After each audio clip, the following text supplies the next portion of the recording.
inneem.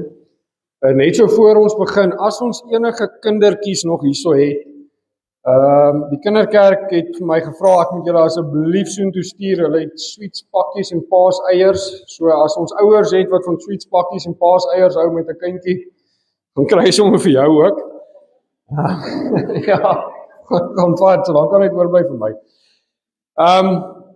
Maar julle vir almal wat hier is, baie welkom, en ons gaan vandag nou aan met die tweede helfte van Romeine 8. En ek het amper besef hierdie week, ons kon Romeine inteendeel in 3 stukke opgedeel het, want hierdie is regtig so kosbare gedeelte, so reg in die middel van Romeine. Nou, ons het laasweek ook gesien dat Romeine 8 is inteendeel die hoogtepunt van Paulus se argument tussen Romeine 5 tot 7, en dan het ons laasweek nou gesien, ons as kinders van God is nie meer onder veroordeling nie.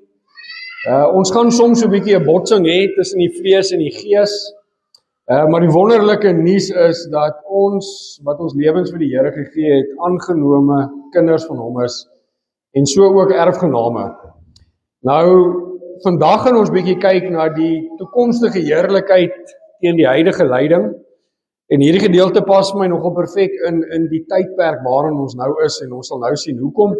Dan gaan ons ook bietjie kyk hoe die Gees ons help, en partymal vir ons intree by die Here, en dan sal ons sien heel op die einde dat ons is in absolute sekuriteit met God se liefde. Nou, hierdie laaste gedeelte van Romeine is inteendeel een van my gunsteling gedeeltes, en ek het net in die week toe sê ek vertrou nie, hy staan nogal so voor op my Bybel geskryf. Nou, vandagse stuk gaan ek ook 'n gedeelte bietjie uitwys wat vir ons hopelik bietjie duidelikheid sal gee oor 'n gedeelte wat soms verkeerd geïnterpreteer en verkeerd verstaan word, en dan ook soms verkeerd toegepas word. En ek wil vir ons uit die skrif uitwys vandag hoekom dit so belangrik is dat ons moet werklik verstaan wat die woord van God vir ons sê, sodat as ons te doen kry met die goed, dat ons die antwoorde sal hê. Okay, so ons gaan begin by Romeine 8 vers 18 tot 25. En dit sê vir ons, want ek reken dat die lyding van die teenwoordige tyd nie opweeg teen die heerlikheid wat aan ons geopenbaar sal word nie. Want die skepping wag met reikhalsende verlange op die openbaarmaking van die kinders van God. Want die skepping is aan die nietigheid onderworpe, nie gewillig nie, maar ter wille van hom wat dit onderwerp het. En die hoop dat ook die skepping self vrygemaak sal word van die slawerny, van die verganklike, tot die vryheid en heerlikheid van die kinders van God. Want ons weet dat die hele skepping tesame sug en tesame in barensnood is tot nou toe.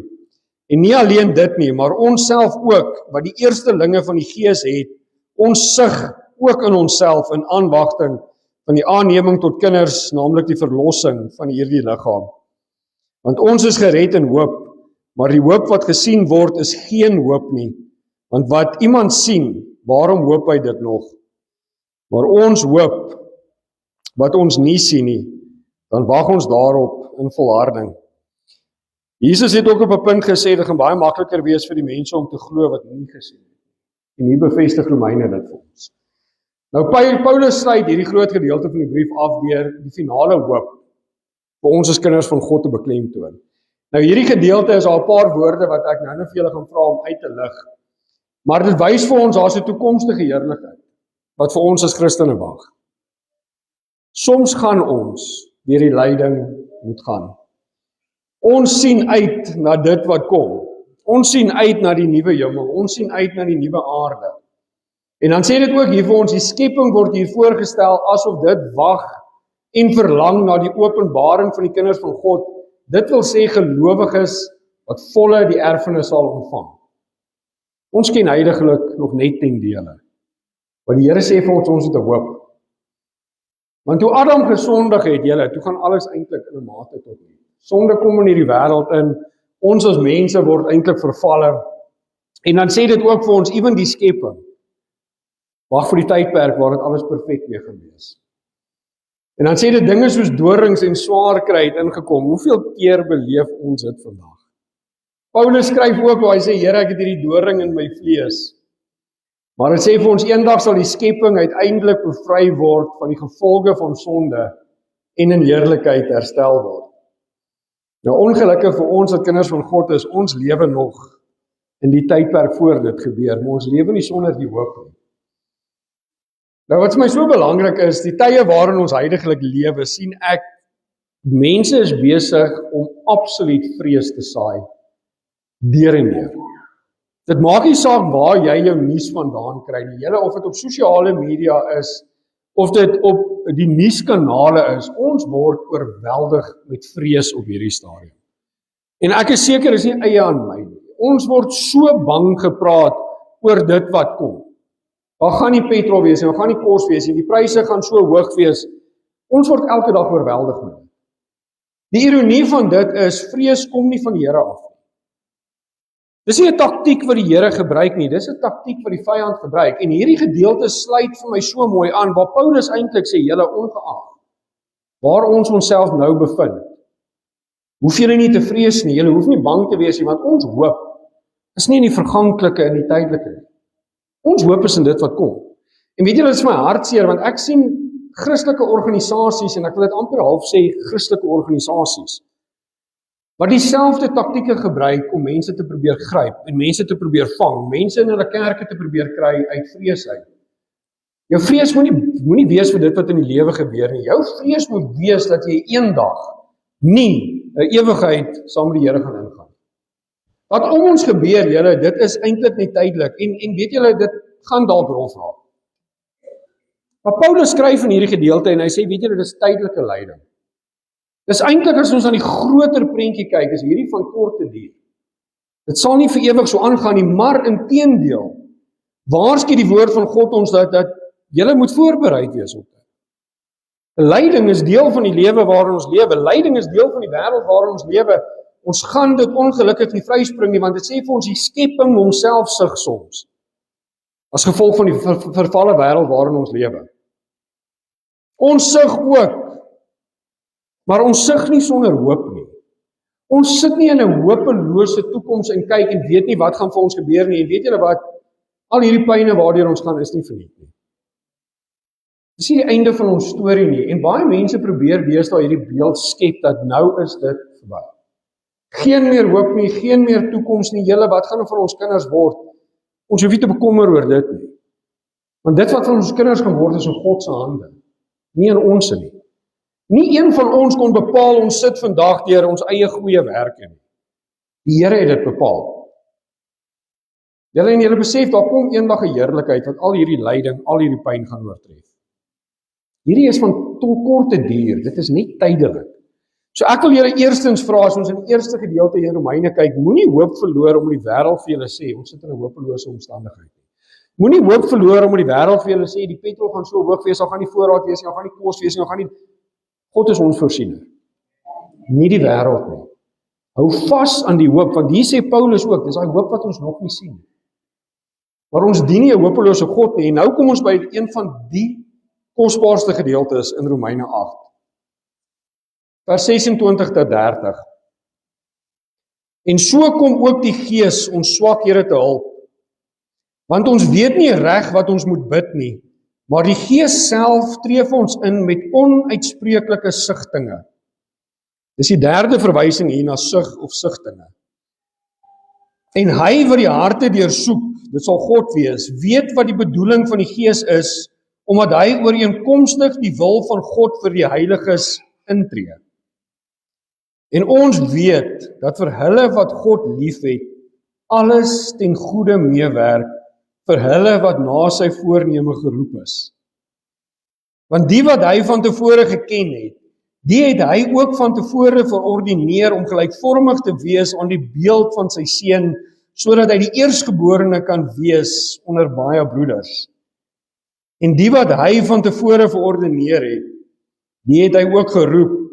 En die wat hy geroep het, die het hy ook geregverdig. En die wat hy geregverdig het, die het hy ook verheerlik. Nou ek gaan bietjie stil staan op hierdie gedeelte vandag. Want hierdie is een van die gedeeltes wat soms so verkeerd aangewend word en so verkeerd geleer word. Die eerste ding wat ons moet besef, wat vir my so kosbaar is die dae wat ons swak is, dan tree God se Heilige Gees namens ons in. Wanneer ons nie weet hoe om te bid nie, julle, dan tree die Heilige Gees namens ons in. En ek wil hê julle moet hierso een ding verstaan. Hy sê dit is met onuitspreeklike sigte. Ek gaan nou vir julle presies verduidelik wat dit beteken. Want dit verwys nie na tale nie. Want ongelukkig in kerke word ons geleer dat onuitspreeklike sigtinge is tale wat ons moet praat en almal moet hierdie tale praat, maar dan weerspreek die Bybel homself. Want die woord van God sê self, die gawes word uitgedeel soos en wanneer die Heilige Gees bepaal om dit uit te deel, en inteendeel die tale was vir die ongelowiges gewees. Onuitspreeklike sigtinge beteken die Heilige Gees tree vir jou in met diep, woordelose gebede, wat presies uitdruk wat in jou hart is, volgens God se wil. Dit is baie meer kosbaar. Nou ek ken mense persoonlik in hierdie gemeente, wat met hierdie einste stuk te doen gekry het, waar mense in kerke hulle probeer oortuig het, julle is verkeerd. Want julle spreek nie in tale nie, want die woord van God sê, jy moet in tale spreek, want dit is wat Romeine vir ons sê. Maar as ons Romeine in sy konteks, in sy geheel gaan lees, wat voor dit staan en wat na dit staan, dan is dit nie wat die woord van God vir ons sê. Want die woord van God vir ons sê, hy sal homself verklaar, hy sal homself uitlê en hy gaan homself nooit weer spreek nie, soos God vir ons sê. Nie almal gaan die gawes ontvang nie. Nie almal gaan hierdie dinge doen nie. Hoe kan hy homself weer spreek? En dis vir my belangrik dat ons hierdie goeders verstaan, want julle gaan met dit te doen kry. Hierdie vers is soveel meer kosbaar. As ons kan kop, dat God se Heilige Gees na ons kyk partymal as ons op 'n punt kom waar ons sê, Here, ek weet nie meer nie, en hy sê, ontspan. Ek gaan namens jou intree by God die Vader. Ek gaan namens jou spreek. Nou as ons hierdie mooi in sy konteks gaan verstaan, sal ons weer eens sien dat onuitspreeklike sigtinge beteken presies wat dit sê. As ek vir jou sê iets is onuitspreeklik, dan beteken dit ek het nie woorde nie. Ek kan dit nie sê nie, want dit is onuitspreeklik. As 'n mens sug, dan praat jy mos nie. Wie van julle het hier al gesug? Is dit net ek? Simon Ney sal my partymal al soos 'n boek lees waar ek sal sit en net, dan weet sy, my man wat's fout. Dit is presies wat die woord van God vir ons hierso sê, is ons sit soms op 'n punt, dan sê ons, Here, ek het nie woorde nie. Ek sit in 'n omstandigheid, ek kan nie hier uitkom nie. Here, ek weet nie eers meer wat om te bid nie. En dan sê die Here vir jou, ontspan my kind, sonder dat jy 'n woord hoef te sê. Sonder dat daar iets uit jou mond uit hoef te kom, gaan die Heilige Gees namens jou intree. Want net die volgende vers gaan die Here dit vir ons verduidelik. In die 83 vertaling verduidelik dit eintlik vir ons verskriklik mooi. Dit sê die Gees staan ook in ons swakheid by. Ons weet nie wat en hoe ons behoort te bid nie, maar die Gees pleit vir ons met versigtinge wat nie met woorde gesê word nie. As die woord van God vir ons sê, dis nie met woorde nie, wie is ons om te besluit? Hierdie teksvers sê presies die teenoorgestelde. As ons na vers 22 en 23 gaan kyk in hierdie selfde gedeelte, want ons weet dat die hele skepping tesame sug en tesame barensnood is tot nou toe. Ek het nog nooit die aarde hoor praat met woorde nie. Vers 23, en nie alleen dit nie, maar ons self ook, wat die eerstelinge van die Gees het, ons sug ook in onsself in afwagting van die aanneming tot kinders. Ek sug. Here, ek weet nie. Weet julle hoe verduidelik die Woordeboek dit? 'n Sug is 'n hoorbare, diep uitaseming wat dikwels emosies soos frustrasie, verligting, moegheid of hartseer uitdruk. Dis nie 'n woord nie. Dis nie woorde wat ons gebruik nie. Hierdie vers word soveel keer in kerke gebruik en ek weet dit vir 'n feit. Praat nie nou uit myself uit nie. Ek het met mense in hierdie gemeente gepraat, onder andere mense wat ook teologies baie sterk is, wat vir my sê, hulle was gekonfronteer met hierdie einste gedeelte waarop hulle gesê is, Jy moet kom, laat ons vir jou bid, laat jy die Gees ontvang, sodat jy in tale praat, want dit is wat Romeine vir ons sê. En dan gaan lees ek Romeine, dan dink ek, hoe durf jy hierdie kosbare gedeelte wat God vir ons sê, sy Gees tree namens my in, hoe maak jy dit so goedkoop? As ons gou gaan kyk na 1 Korintiërs 12 vers 30, het almal genadegawes van gesondmaking, spreek almal in tale, kan almal dit uitlei. Hy vra, doen almal dit? Dis 'n retoriese vraag wat hy sê nee. Want die Heilige Gees gee hierdie gawes soos en wanneer hy voel dit is nodig om dit vir iemand te gee. 1 Korintiërs 14 vers 22, die tale is dis 'n teken vir die gelowiges nie, maar vir die ongelowiges. Sodat daar waar die mense by mekaar kom en die evangelie kan hoor in 'n taal wat hulle verstaan, dit is 110.000 maal meer kosbaar as ons kan begryp wat die woord van God werklik vir ons sê. Jy kom partymal op 'n punt in jou lewe en ek seker dit was nie net ek nie, waar jy nie meer woorde het nie, waar jou nood so groot is, waar jou trane so loop, jy kan nie eers meer praat nie en die Here sê vir jou, my kind, my Gees gaan vir jou intree by my. Net soos wat my seun intree vir jou by my. Dit is so belangrik dat ons hierdie skrifte begin verstaan. Want jy gaan gekonfronteer word met hierdie goeders. Jy gaan mense kry wat vir jou gaan sê, en ek weet dit vir 'n feit, want dis mense wat hier voor my sit wat presies dit beleef het. Mense wat graag die bid hier bywoon saam met my, sal weet ons is besig om deur hermeneutiek te werk, hoe om die woord van God oop te breek, te interpreteer en te verstaan. Daar's 2 woorde wat ek gereeld aanhaal. Eksegese en eisegese. Eksegese beteken, ons pas by die woord aan. Ons lees God se kosbare woord, en ons pas aan by wat God se woord vir ons sê ons moet doen. Die tweede ding wat jy kry is wat hulle noem eisegese, en dit beteken ons wil die woord by ons laat aanpas. Dis nogal 'n arrogante manier om die woord van God te lees, as jy verwag God se woord moet by jou as nietige mens aanpas. Ons breek hierdie skrifte oop en wat God vir ons sê ons doen is wat ons doen. Ons breek nie hierdie skrifte oop en sê ons maar hou nie van dit nie. So Here, ek is nietige mens wat eintlik niks weet nie. Verwag u gaan nou by my aanpas. U woord gaan nou doen wat ek wil hê u woord moet doen. En weet jy wat die hartseer realiteit? Jy kan soms in God se woord ingaan lees net wat jy wil inlees. Maar dan is jy besig om dit verkeerd toe te pas. As jy onseker is, vers 27 het dit vir ons verduidelik. Die Gees self tree vir ons in met onuitspreeklike sigtinge, vers 27. En hy wat die harte deursoek, weet wat die bedoeling van die Gees is, omdat hy ooreenkomstig die wil van God vir die heiliges intree. Hier verduidelik die woord homself, want die probleem is, ons bou soms 'n teologie op een versie. Jy het 66 boeke waarop jy jou teologie moet fokus en bou. Nie op een vers wat jy wil aanpas soos wat jy daarvan hou nie. God deursoek die hart sonder dat ons woorde hoef te uiter. God deursoek jou gedagtes sonder dat jy hoef te sê wat jy dink. Die Here weet wat jy dink. Die Here weet wat jy voel. En dan sê hy dat hy weet wat die Gees bedoel as hy direk namens ons by God intree, soos Jesus namens ons by God intree. Dit is so eenvoudig. God se Heilige Gees tree namens ons in by God. Dit is soveel meer kosbaar. As ons kan begin begryp hoe bevoorreg is ons as kinders van God, dat God se eie Heilige Gees op 'n punt kom en hy sê, ek gaan jou saak by God pleit, want ek kan sien, jy weet nie hoe nie. Jy weet nie hoe om te verwoord hoe jy voel nie. Ek gaan nou so nog een keer terug verwys na dit toe.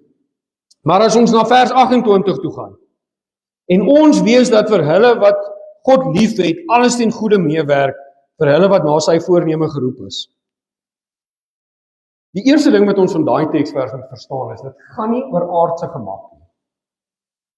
Hy staan nie voor op my Bybel, en hy staan nie voor op my Bybel, omdat ek probeer God manipuleer, dat ek in absolute gemak moet lewe nie.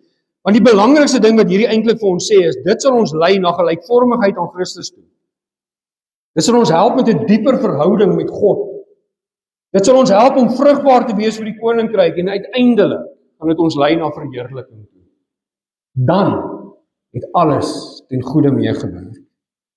As ek hier nog in die poorte inloop, in die teenwoordigheid van God die Vader in, het alles ten goeie meegewerk. Dit sê nie vir ons dat die Here kan die slegte omstandighede gebruik tot sy voordeel nou terwyl ons hier is nie. Maar die groter prentjie van hierdie is, as ons dit in die konteks gaan lees van Romeine 8, dan sê dit eintlik vir ons, dit is so kosbaar. Want eendag sal jy 'n verheerlikte liggaam aantrek. Jy gaan hierdie vervalle liggaam uittrek. Dit sê vir ons, God het die wat hy vooruitgeken het bestem om gelykvormig te wees aan die beeld van sy seun.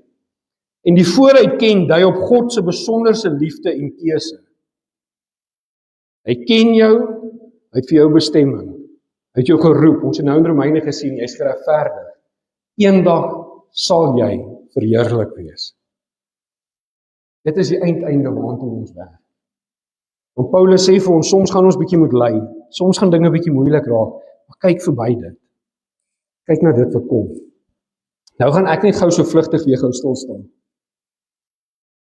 Wie van julle het al op 'n punt gekom, en terwyl ek hierdie woord so aan mekaar sit en voorberei, julle kom maar soveel van my verlede by my op. Soveel kere wat ek op 'n punt gesit het, dan sê ek, Here, ek is stikkend. Ek het die woorde nie. Ek het die hoop nie. Ek gaan met julle so eerlik wees, dat ek het al op 'n punt gekom waar ek gesê het, Here, ek wil nie. Waar ek al begin beplan het, hoe ek 'n einde aan hierdie aardse bestaan gaan maak. Ek het nie meer hoop gehad nie. Nie meer 'n toekoms gesien nie. Ek was stikkend. Weet julle, terwyl ek dit so aan mekaar sit, dink ek terug aan 'n geval waar ek in 'n pikdonker huis sit. Ek en Simon huis sit langs mekaar en ons sit en huil. Ons het nie krag in ons huis nie, want ons kan dit nie betaal nie. Ons kinders kom net uit die hospitaal uit, want hulle was siek gewees. Ek en my vrou is stikkend. En ons sit daai aand op daai bank en ons sê, Here, ons het nie meer woorde nie. Here, ons weet nie meer van hier af nie. Ons weet nie meer wat ons gaan doen nie. Here, al ons planne het geflop. Alles waarna ons raakval uit mekaar uit God, ons is stikkend. Here, net U kan. En in daai stuk, in daai brose, stikkende oomblik, kom die Here se Gees. In daai donker huis, terwyl ek en my vrou stikkend is. En hy sê vir ons, my kind, ek hoor jou. Jy hoef nie meer woorde uiter vanaand nie. Ek praat namens jou vanaand met God. Die Here kyk na julle harte, hy sien daai stukke. Hy sien daai seer, hy sien daai onsekerheid. En ek praat vanaand namens jou. Wees stil. Wees net stil van God oor jou. Ons het nie 'n woord verder geuiter nie. Maar namens ons die Heilige Gees by God gaan intree. Ek en my vrou het op daai oomblik nie besef hoe kosbaar dit is om God se Heilige Gees te hê wat namens ons intree nie. Dit was nie 'n woord nie. Dit was nie 'n snaakse taal nie. God se Heilige Gees het ons stikkend gevat en dit direk voor God se voete gaan neerlê. En God die Vader het ons gebede gehoor sonder woord uit ons mond uit. As enige iemand vandag op 'n plek sit waar jy voel jy is so stikkend, jy het nie meer woorde nie, dan lê daai sigting voor die Heilige Gees neer en sê, God, hoor my hart vandag. Vir die Here is dit genoeg. Is genoeg. Kan ons vandag begryp hoe kosbaar is dit? As jy op 'n punt kom wat jy voel, Here, ek sien hierdie uitweg, Here, ek het al beplan, ek het al my brief getip. My vrou gaan op iets afkom wat ek nie wil hê sy op afkom, Here, maar ek het nie meer hoop nie, en sy Heilige Gees sê, Roman, ek het namens jou gaan praat met God die Vader. Hy gaan binne in jou begin werk. Hy sien jou verlange. Hy het jou hartseer raak gesien. Al wat jy kan doen is terugsit en ontspan. En dis hoekom met my in die binnekant so trap. As ek hoor hoe sommige mense en sommige kerke hierdie kosbare gebod van die Heilige Gees so goedkoop maak. Dis hoekom met my so krap, as mense hierdie probeer voorstel as 'n euforiese, emosionele ondervinding wat jy in 'n kerk moet ondergaan, want hierdie is nie 'n euforiese ondervinding in 'n kerk nie. Dis 'n diepe persoonlike verhouding met 'n lewende God. Dis daar waar jy stikkend is. Dis nie op emosies gedrewe nie. Dis op 'n verhouding met God gedrewe. Dis daar waar God jou ken van jou binneste en jou buitenste af. Dan vat kerke hierdie kosbare woord van God en ons skep dit in 'n skouspel. Dis vir my 'n klap op God se gesig. Jy maak 'n bespotting van God se getroue woord wat hy vir jou sê. Ek is daar vir jou in jou stikkendste oomblikke. Dan nooi ons mense kerk toe en ons sê kom ons maak 'n skouspel van dit. Dis nie wat God se woord sê nie. Ek sal nooit hierdie woord preek om emosies aan te wakker onder 'n gemeente, dat ons almal eufories raak en presies gaan doen die teenoorgestelde wat God se woord sê nie, want hierdie is 'n intieme verhouding met 'n lewende God. Dis 'n intieme gebaar met 'n Heilige Gees wat namens ons intree. As jy een kosbare ding vandag uit hierdie diens uit wil vat, dan is dit dit. Daar waar jy nie meer kan nie, sê God vir jou, my Gees kan. Weet julle, ek wil vir julle mooi gou lees hoe verklaar die Bybel Lennium dit. God se Heilige Gees woon mos in jou, wedergebore kind van God. Hy kan nie anders as om te hoor wat jy kreun nie, selfs die kreune oor daardie swaar kry wat jy nie onder woorde kan bring nie, maar wat swaar op jou hart lê. Hoor hy. Die Gees hoor egter nie net jou kreune nie, hy doen ook iets daaraan. Hy neem jou gebedsbehoeftes voor God die Vader op en tree vir jou by God in. Ek hoop ons kan vandag begryp hoe kosbaar is dit. Daai dae wat jy woordeloos is, sê die Here vir jou, ek het jou gehoor. My Gees het by my ingetree namens jou. Nou my absolute gunsteling gedeelte van Romeine is vers 28. Want as ek self terugkyk op my lewe, dan besef ek hoeveel van die slegte dinge wat met my gebeur het God vandag ten goeie laat meewerk. Hoe nader ek aan God kom, hoe meer besef ek hoe nodig het ek die swaar tye gehad. Ek gaan eet in die week ontbyt saam met iemand vir wie ek verskriklik lief is, iemand baie kosbaar vir my, en ek sê vir hom, weet om toe ek deur my swaar tye gegaan het, dit nie sin gemaak. As ek daar gesit het, dit nie sin gemaak nie, maar as ek vandag terugkyk, maak dit alles vir my sin. Dit was nodig gewees dat die Here my soms vir my troontjie afhaal. Dit was nodig gewees dat die Here my partymal plat maak. Dit was nodig gewees dat ek soms op my knieë moes kom, en dit was die enigste uitweg wat ek gehad het. En dan kyk ek terug na my lewe en ek besef vandag, God het elke swaar kry, elke slegte ding ten goeie laat meewerk. As jy in daai posisie sit, op daai oomblik maak dit nie altyd sin.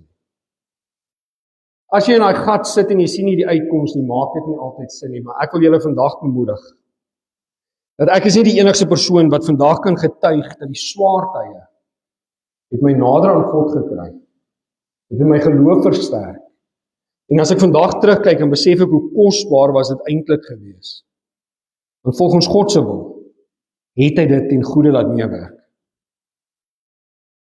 Besef julle vandag, as jy kind van God genoem kan word, as jy 'n erfgenaam van God is, het jy die gemoedsrus, dat wat ook al in jou lewe gebeur, is die Here bewus van.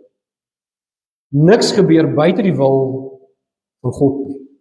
Hy is bewus dat dit wat gaan kom, maar dan sê God vir ons onder sy sorg, sal hy dit eendag tot ons voordeel gebruik. Al maak dit nie nou vir ons sin nie, want ons sien net nou in die tydelike, sê die Here vir jou eendag, gaan dit vir jou sin maak. Hoeveel van julle kan vandag getuig dat jou eie lewe 'n toonbeeld is, dat die swaar tye jou geloof en jou verhouding met God eintlik versterk het? Waar die duiwel dit probeer gebruik om jou geloof te laat wankel, het die teenoorgestelde uitwerking gehad. Hulle vertel vir ons in kerkgeskiedenis, daar waar hulle Christene gebrand het hulle het gedoen met die hoop dat die mense 'n vrees gaan kry om Christene te word, dit het eintlik hulle geloof versterk. Want het gevoel as daai mense kan staan tot die einde toe, staan hulle vir iets. As jy wil weet of die God wat jy dien die werklike God is, gaan vra wat se God word in hierdie wêreld gehad. Dan weet ons dien die ware God. En hy sê vir ons, julle, al gaan jy deur 'n slegte ding, vergeet van hierdie aardse gemak, want eendag gaan dit vir jou sin maak. Markus 13 vers 12 tot 13. Waarsku ons inteendeel dat hy vir ons sê, julle weet, berei jouself voor, kind van God. Kry prosperity, voorspoed teologie uit jou kop uit. Die woord van God waarsku ons dat dit gaan moeilik word. Inteendeel, hy gaan so ver as ons gaan lees in Markus 13 vers 12. En die een broer sal die ander tot die dood oorlewer, en die vader sy kind, en die kinders sal teen hulle ouers opstaan en hulle doodmaak. En julle sal deur almal gehaat word ter wille van my naam. Kind van God, berei jouself voor. In hierdie vervalle, sondige wêreld gaan ons nie in weelde en gemak lewe nie, maar dit sê vir ons, maar die wie volhard tot die einde toe, hy sal gered word. Die Here sê vir ons mense, dit gaan soms moeilik raak. Maar God is so kosbaar dat hy ons voorberei in sy woord en hy sê, jy gaan gehaat word. Dit gaan moeilik gaan. Kyk wat gebeur in die wêreld vandag. Christene word al hoe meer en meer gehaat. Christene word al hoe meer en meer veroordeel. En die Here sê vir ons, ek het jou so lief, ek gaan jou waarsku, dis wat kom. Dit sal vir my hart breek as my kind eendag een moet wees wat teen my draai. Maar die Here sê vir jou, jy wat volhard, presies soos wat Paulus nou in Romeine 8 ons gesê. Stiek eruit. Byt vas. Dit gaan dit werd wees. Weet julle, ek kyk so na hierdie gedeelte en dan besef ek, julle moet julleself voorberei dat nie net die wêreld julle gaan haat nie, maar party van hierdie mense wat sitplekke saam met ons warm sit, die gaan jou ook haat. Ek dink soms in my geval gebeur dit alreeds. Maar weet julle, dit is eintlik vir my so mooi, want terwyl ek so in hierdie stukkie dink, dan besef ek, weet jy, dit gee eintlik vir my 'n groter begeerte in my hart, om die onafgewaterde ware evangelie te gaan verkondig. Dit maak hierdie vuur in my wakker, dat ek dink, weet jy wat, hierdie is 'n ding waarop ek wil staan. Ek wil vir die wêreld die waarheid gaan vertel, want net soos wat God niemand verlore wil laat gaan, wil ek ook nie hê boeties en sissies wat hier sit, moet verlore gaan. Hierdie moet die petrol op ons vuur wees. Nou die laaste gedeelte van Romeine 8 bring dit vir ons so mooi bymekaar.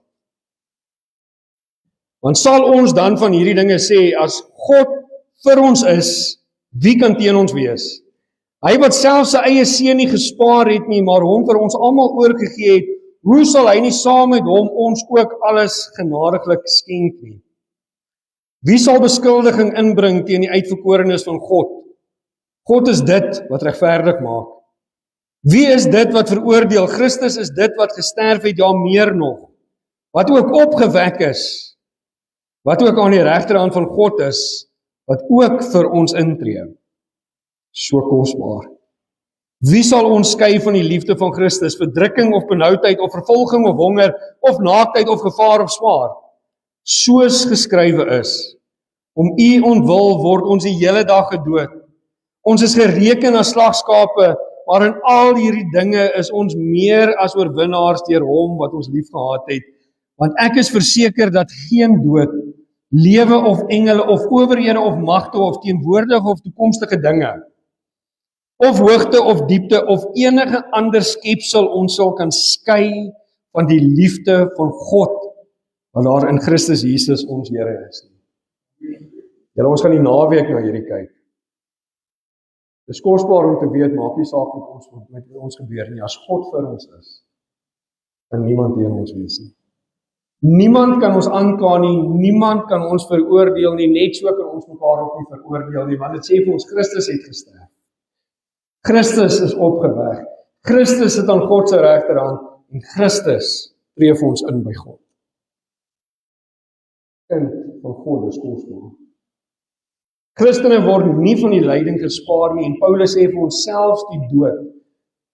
Maar al word ons gedood, is ons nog steeds meer as oorwinnaars. Want niks kan ons skei van die liefde van God nie. Nie die dood nie, nie engele of magte nie, nie enige dinge waardeur ons nou gaan of nog gaan nie, geen krag of skepsel nie. Want God se liefde is onbreekbaar en dit is ewig. Hierdie is nog een van die redes hoekom ek vir julle wil sê dat Romeine 8 so kosbaar is. Want as God vir ons is, kan niemand teen ons wees nie. Weet julle, ons gaan die kritiek vat, ons gaan die haat vat, ons gaan die negatiewe woorde vat, want ons gaan sê, die aanvalle, die aanslag moet kom, dit kan kom, want God is saam met my. Geen vyand sal my breek op hierdie aarde nie. Julle weet hierdie gedeelte waarsku ons moet eintlik sterk staan. As die verdrukking kom, staan sterk, maar jy weet ten minste jy staan nie alleen, jy hoef nie te vrees nie.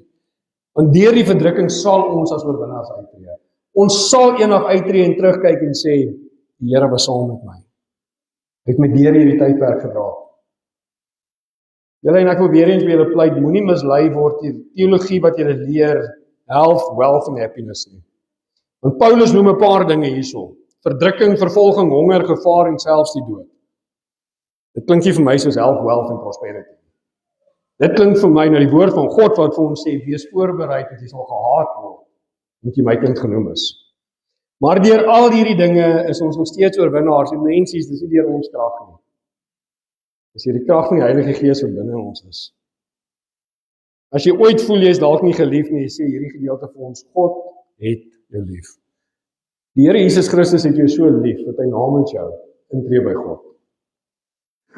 Hierdie aarde en hierdie dinge gaan tot niet gaan. Alles wat jy besit, gaan tot niet gaan. Dit gaan verkoop word, dit gaan verpansel word, dit gaan op 'n ashoop kom, dit gaan al weggegooi word. Maar enige ding wat tot niet gaan in hierdie aarde, weet ons God se liefde, sal ewig en ewig bly. Hou vas aan dit. Ek het vir ons 'n opsomming om alles bymekaar te bring. Romeine 8 het ons geleer. Ons as kinders van God is vry van sonde en ons is geregtig. Ons gaan die naweek na dit kyk. Die Heilige Gees lewe binne in ons, so ons kan sonde oorwin. Ons is nou nie net kinders nie, maar ook erfgename. Ons het laasweek gekyk hoe kosbaar dit is. Dis 'n erfgenaam van God. En al is lyding op hierdie aardse bestaande realiteit, is dit net tydelik. Dis van korte duur. En die kosbare gedeelte vandag het ons gesien, God werk selfs wanneer ons nie woorde het nie. Om dit mooi by mekaar te bring, moet ons besef, verlossing is God se werk, dis nie uit ons eie uit nie. Nie lyding, dood of enigiets kan ons skei van God nie. En gelowiges in Christus kan seker wees dat ons is vry van veroordeling. Ons word gelei deur die Gees, ons word getroos in ons lyding en ons is veilig in God se onbreekbare liefde. Ek wil vir julle vra in hierdie tydperk wat ons nou inbeweeg, wat almal ons probeer bang raak, hou moed. As jy oorweldig voel die dag, hou moed en deur die Heilige Gees sal vir jou intree. God sal jou na jou hart kyk en hy sal weet al het jy nie woorde nie wat jy nodig het. As jy dalk 'n stryd in jou binneste het, julle en ons almal gaan deur een of ander stryd, sal die Heilige Gees binne in jou werk. Jy sal besef dat God is met jou en niks gaan jou skei van sy liefde nie. Die advies is moenie op jou eie insig te staat maak nie. Vertrou op God. Dit is soms moeilik. Dit is soms moeilik om oor te gee aan die Here en dit nie weer te gaan haal nie. Maar besef, ons kan nie sien wat God sal reeds weet nie. God weet al reeds wat gaan gebeur. Vertrou hom. Julle en al lyk die omstandighede hoe beroerd. Die Here sal al die sleg waardeur jy gaan eendag ten goeie laat meewerk. Ek skryf hierso, jou verhaal is nog nie klaar geskryf nie, maar vertrou die outeur van jou lewe. God, die Allerhoogste. God is die een wat skryf. Hy weet reeds en gee net oor aan hom. My laaste teksvers is Hebreërs 12 vers 1 tot 3. Daarom dan, terwyl ons so 'n groot wolk van getuies rondom ons het, laat ons ook elke las aflê en die sonde wat ons so maklik omring, en met volharding die wedloop loop wat voor ons lê. Die oog gefestig op Jesus, die leidsman en voleinder van die geloof. Want vir die vreugde wat hom voorgehou is, die kruis verdra het, die skande verag het en aan die regterkant van die troon van God gaan sit het. En julle moet ag gee op hom wat so 'n teespraak van die sondaars teen hom verdra het, sodat julle in jul siele nie vermoeid word of verslap nie. Tydig en ontydig, in goed en in sleg, in gesondheid en in siekte, hou ons net vas aan God se waarheid. Want as God vir ons is, hoef ons niks te vrees in hierdie vervalle wêreld nie. Beloof julle, kinders van God sal okay wees. Sluit asseblief my oë. Liewe Here, U ken my hart en soos wat ek deur hierdie gedeelte gewerk het U so in my hart gespreek. Here, ek kan nie vir genoeg dankie sê vir U Heilige Gees nie. Ek kan nie genoeg dankie sê vir U liefde nie. Here, dit is vir my so kosbaar as ek besef, ons is partymal op 'n punt wat ons nie eers woorde het nie en U sê vir ons ontspan. My Gees gaan namens jou intree. Ek sal na jou hart kyk. Here, dit is vir my so kosbaar as ek besef dat die swaar tye waardeur ons soms gaan, die lyding waardeur ons gaan, sê vir ons, U sal dit ten goeie laat meewerk. Here, maar my gebed is vandag dat die swaar tye ons nader aan U kry, dat ons nie fokus op die aardse besittings nie, maar op ons verhouding met U. Dat ons fokus so sal wees op dit wat ons nog nie sien nie, soos wat U woord vir ons sê, ons moet kyk na die dinge wat nog kom. Here, dat ons hartse begeerte nie weelde sal wees, maar ons hartbegeerte sal wees 'n verhouding met U. 'n verheerlikte liggaam eendag in U teenwoordigheid. Dit moet ons hartsbegeertes wees. Here, ek staan met 'n dankbare hart vandag en ek kan net vir U regtig opreg, amper sonder woorde sê baie dankie vir dit wat U vir ons doen wat ons nie eens raak sien nie. Here, die dinge wat U vir ons doen wat ons soms nie wil raak sien nie. Here, die hoeveelheid kere wat U al klippe uit ons pad uitgerol het en ons het dit nie eens besef nie. Vir dit wil ek vandag vir U baie dankie sê. Here, dankie dat ons weet, maak nie saak wat ons gebeur nie, U is met ons. Ons kan elke stryd, elke lyding, elke ding aanklag wat teen ons kom teenstaan. Want as U vir ons is, kan niemand teen ons wees nie en niks kan ons skei van U liefde nie. En vir dit is ek vandag die diepste punt van my hart dankbaar. So ek los julle vandag met die genade van die Here Jesus Christus, die absolute liefde van God die Vader en die kosbare gemeenskap van sy Heilige Gees, wat bly en sy met elkeen van ons. In Jesus naam alleen, amen en amen.